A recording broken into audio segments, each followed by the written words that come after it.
தமிழ்நாட்டு முதலமைச்சர் அவர்கள் முதலமைச்சராக பொறுப்பேற்ற உடனேயே நீண்ட நாள் கோரிக்கை, திருநெல்வேலி இந்த தலைநகரில் போக்குவரத்து நெரிசல் அதிகமாக இருக்கிற காரணத்தினால் புறவழிச்சாலை போட வேண்டும் என்று நீண்ட நாள் கோரிக்கையை தமிழ்நாட்டு முதலமைச்சரை கவனத்துக்கு கொண்டு வந்தார்கள்.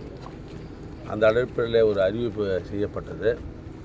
இந்த புறவழிச்சாலை என்பது 32 கிலோமீட்டர் புறவழிச்சாலை. இந்த சாலை இதில் தேசிய நெடுஞ்சாலை 2 சாலைகள் சந்திப்பதில் வருகிறது.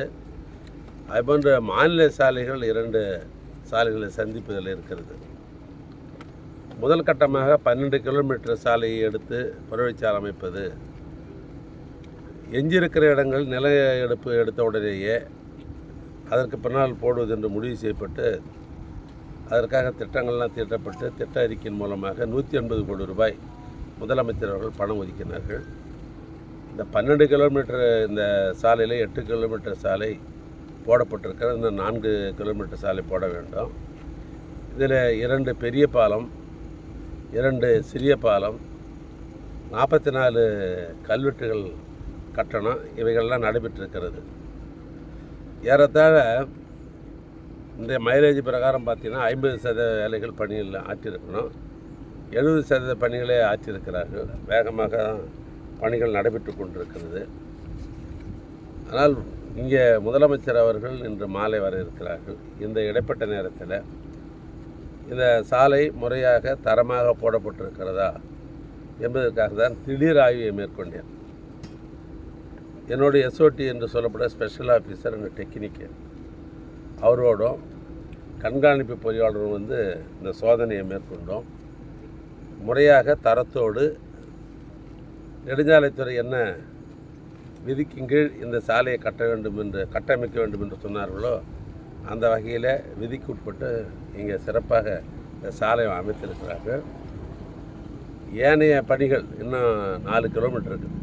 இந்த ஏனைய பணிகள் முடிக்க வேண்டும் என்று ஒப்பந்தத்தில் அறிவுறுத்தியிருக்கிறேன். ஒப்பந்த காலத்துக்கு முன்னாலே அதை முடித்து தருவதாக அவர்களும் கூறியிருக்கிறார்கள்.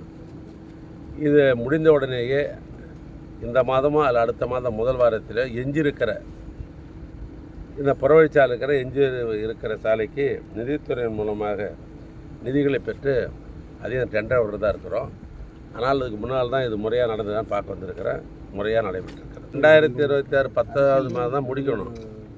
ஆனால் இந்த நிதியாண்டிலே மார்ச் மாதமே அந்த பணிகளை முடித்து விடுவார்கள். அதனால தான் இரவு பகல் வேலைகள் நடைபெறுகிறது. பொதுவாகவே திராவிட மாடல் ஆட்சி வந்த உடனேயே நெடுஞ்சாலைத்துறையாக இருந்தாலும் சரி, பொதுப்பணித்துறையாக இருந்தாலும் சரி, ஒப்பந்த காலம் வரைக்கும் நாங்கள் பார்க்குறதில்ல. ஒப்பந்த காலம் என்று போடப்பட்டாலும் கூட மக்களுடைய பயன்பாட்டிற்கு சாலைகளாக இருந்தாலும் கட்டடங்களாக இருந்தாலும் உடனே கொண்டு வர வேண்டும் என்பது தான் முதலமைச்சருடைய ஆணை.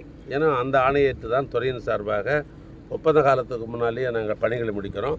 இந்த புறவழிச்சாலையும் இந்த 12 கிலோமீட்டர் ஒப்பந்த காலத்துக்கு முன்னாலேயே இவைகள் முடிக்கிறதுக்கு வேண்டிய ஏற்பாடு பண்ணியிருக்கிறோம். இன்னும் சொல்ல போனால் 7 மாதம் முந்தைய அதை முடிச்சுடுவோம். நாங்கள் எஞ்சியிருக்கிற சாலை நிதி ஒதுக்கீடுக்கு பின்னால் அவைகள் ஒப்பந்தம் கோரப்பட்டு அந்த சாலை பணி